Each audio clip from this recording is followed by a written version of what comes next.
The House on the Hill, Part 1. It was a beautiful summer evening. Paul was happy. No more exams. College was finished. Now he needed a job. He wanted to be a writer and work for a newspaper. But first he needed a rest. It was hot in the house. There was no wine. "I'll go for a walk," said Paul to himself. "I'll go down to the river." Paul lived in a small town, and he was soon outside in the country. He walked near the river and watched the water birds. Suddenly, he saw the girl. She was standing alone, looking into the water. She was young and very beautiful. She had long dark hair, and she was wearing a pretty white dress. Paul went up to her. "Hello," he said. "What's your name?" "I'm Maria," she said, and she smiled at him. Paul and Maria talked for a long time. The sun went down. It was nearly dark. "I must go home," said Maria. "Where do you live?"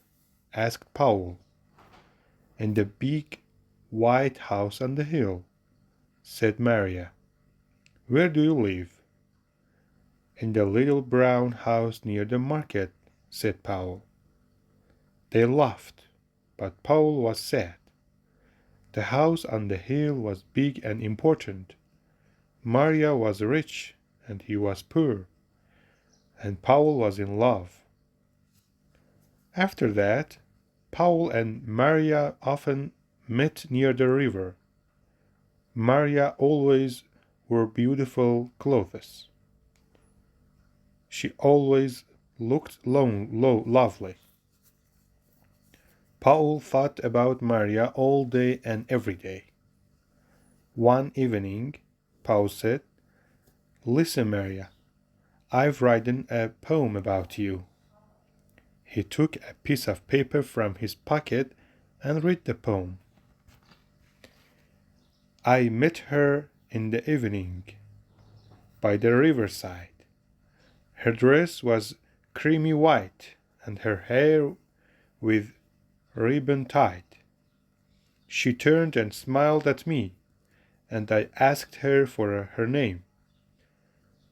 Though I'm young and poor, my love will stay the same." "You are wonderful, Paul," said Maria. "I love your poem." Paul took Maria's hand. He looked into her eyes. "I love you, Maria," he said. "Do you love me?" She smiled.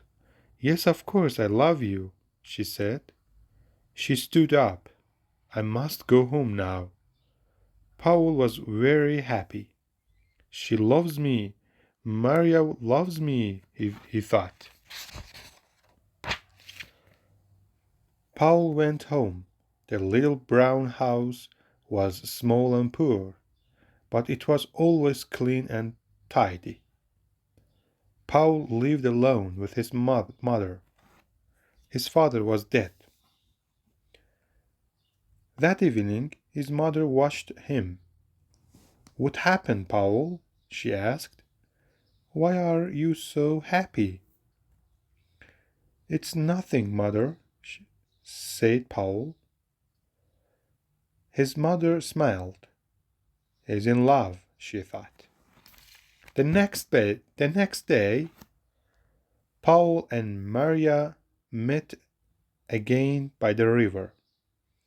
Maria looked sad, but Paul did not notice. He took her hand. "Maria," he said, "I am poor now, but one day I am going to be a famous writer. Maria said nothing. Will you marry me, Maria? Say yes. We will be so happy and... He stopped. Maria looked at him for a moment. There was tears in her eyes. Slowly, she shook her hand. Then she turned and ran away. Maria, shouted Paul, but Maria had gone. Paul went home slowly. He did not understand Maria. What is wrong? He thought. She loves me, doesn't she? His mother was waiting for him. She saw his face. Poor boy, she thought. The girl doesn't love him. Paul and his mother ate their supper in silence. Suddenly, somebody knocked on the door. Paul opened it. A man in a servant's uniform stood outside. I'm from the house on the hill, he said.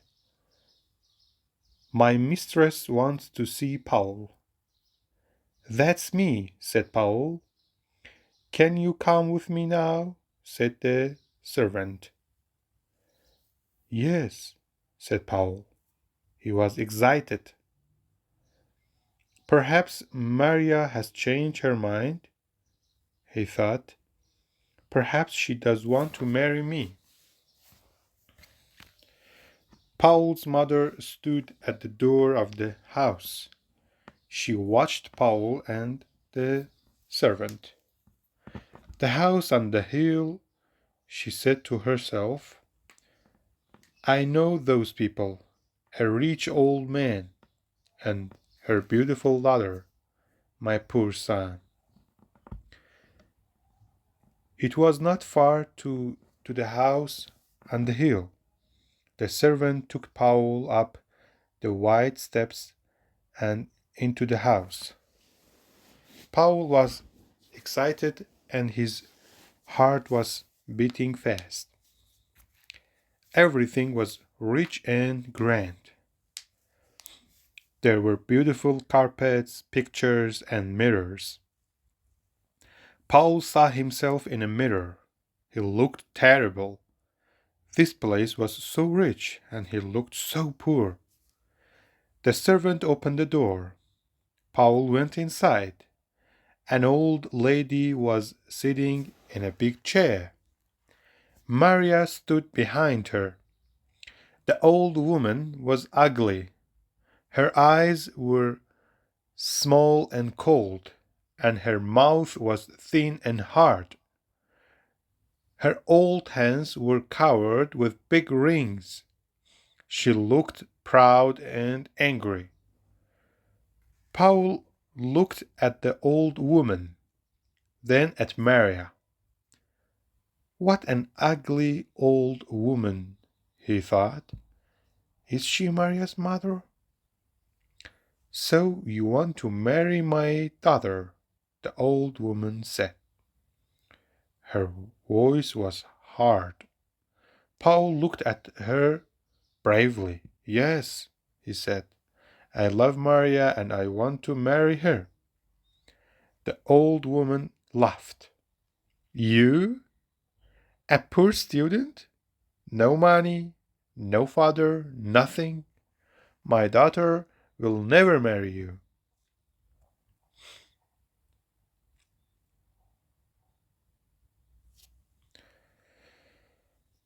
Paul said nothing.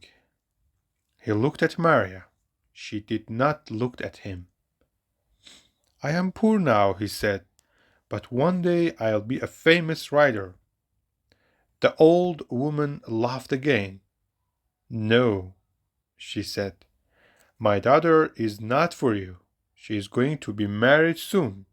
You will never see her again. The old woman got up and left the room. Maria and Paul were alone. Paul looked at Maria, but she did not look at him. She stood still and did not say anything. Paul went up to her and put his arm around her. Maria moved away from him. "I'm sorry, Paul," said Maria. "My mother is right. I can't marry you. I don't want to be poor. I want money and clothes and a big car." "But you love me, Maria," said Paul, "and I love you." He did not understand her. He was angry. "Yes, I love you, Paul," said Maria, "but love isn't enough." She looked at him. Her face was sad. "I'm getting married in 2 weeks," she said. "Goodbye, Paul. I'm sorry." Paul left the big house and ran down the hill to the river. He sat there for a long time. "Maria loves me. I know she loves me," he thought. "But she's marrying another man. She's marrying him for money. It's her mother. Maria is afraid of that ugly old woman. Oh, Maria, Maria, what shall I do?" After a long time, Paul went home. There was a light in the window of the little house. The door was open. His mother was waiting for him. She looked at his face, then she put her arms round him. "They are bad people, my son," she said. "You must forget her.